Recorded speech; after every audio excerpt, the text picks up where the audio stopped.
If you ask anybody on my Christmas treat list, this is the most requested item that they hope shows up on their doorstep this Christmas season.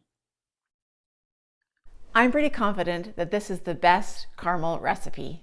All you need is this easy recipe and a few simple tips and tricks.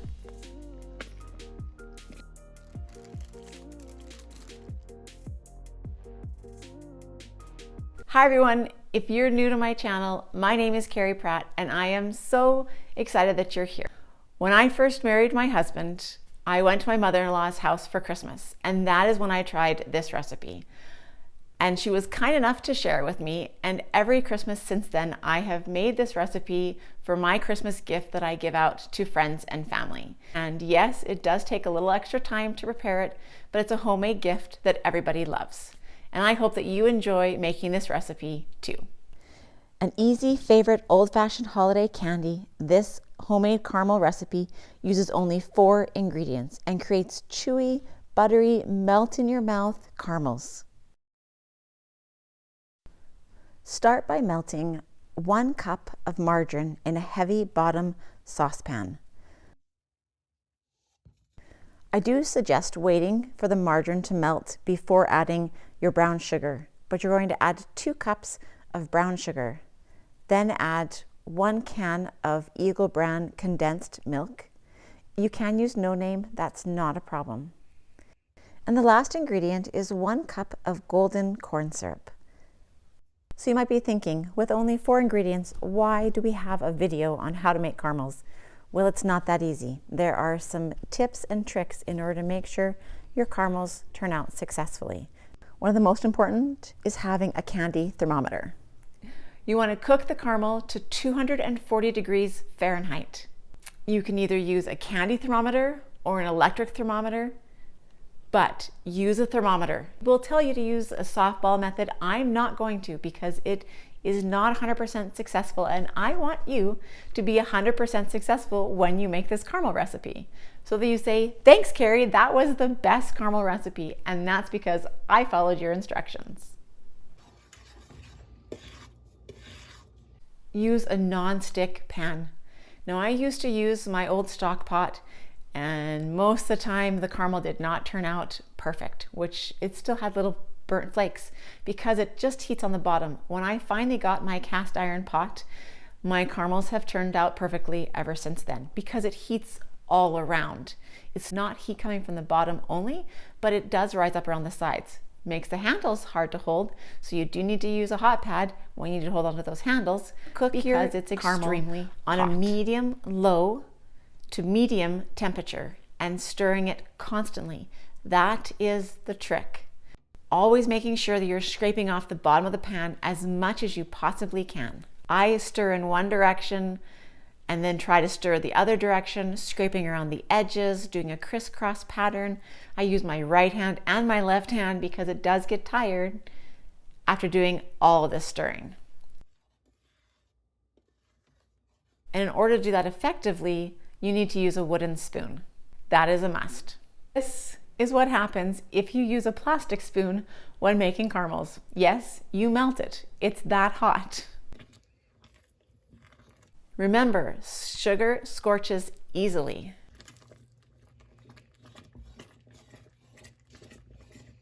If you see little spots in your caramel, immediately take it off the heat and pour it into a clean non-stick pan. This means you're cooking your caramel too hot and too quickly, and the caramel is scorching. However, if you act quickly, you can still save your caramel and it won't have a burnt taste. You might get a little bit of a grainy texture if this happens. You won't have this problem though if you cook your caramel on a medium low to medium temperature and stirring it constantly. That is the trick. Stir constantly. I don't know how many times I can say that, but that is so important to do. Here.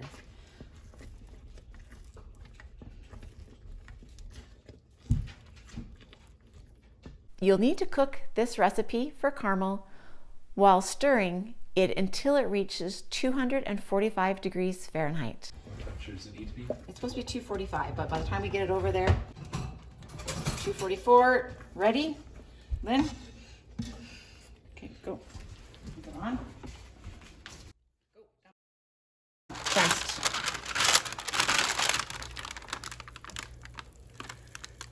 Gravity isn't there. Okay, so I'm not scraping the bottom because I don't want.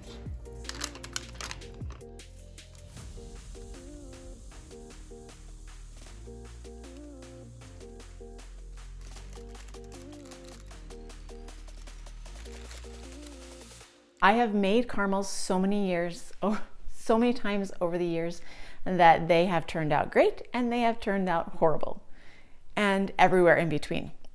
You have to hit it right on the dot. And as you'll notice, my husband is holding that pan while I'm scraping it out. I also don't scrape the bottom of the pan because I don't want that to be mixed in with the caramels. I put that onto another parchment sheet on the counter because it becomes hard. It's almost the burnt stuff that doesn't get taken out of the pot quickly enough. But it's in an instant. It comes off the heat and put into the pan. If you leave it any second longer, it's going to become rock hard, sort of like the Macintosh caramel that's really hard.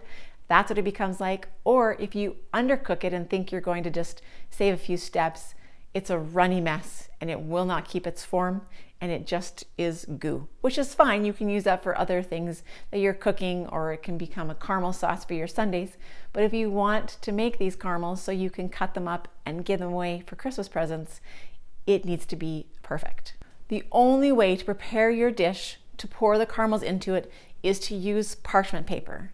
A lined pan with parchment paper makes it the easiest possible way. You can just lift the entire sheet out of the pan, put it onto the countertop, and cut it. You can speed up the cooling process of your caramels by either putting them in your fridge or into a cool garage. In Alberta, at this time of year, our garage is actually below freezing, so I'm not going to use my garage for that method because it would actually freeze the caramels.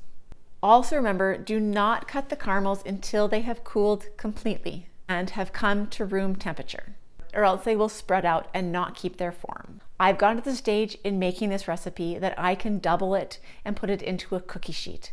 I find that if I'm going to sit there and stir this for nearly an hour to make sure it turns out perfect, I might as well do 2 times as much. But it is important that you watch those ingredients and keep stirring constantly so that you don't ruin a double recipe of the caramels. Okay, we've waited nearly 24 hours. It's cooled completely. Now is the moment of truth to how the caramels turned out.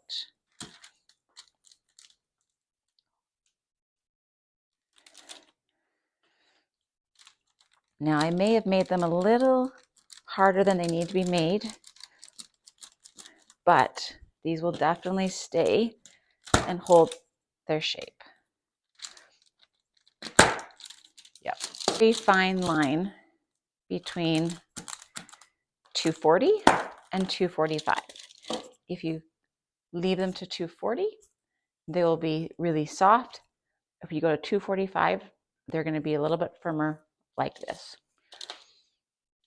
So that is why having the right thermometer is a huge impact. No one's going to complain whether these are a little bit firmer or softer because they still taste delicious. But it's truly up to you on how hard you want them to be.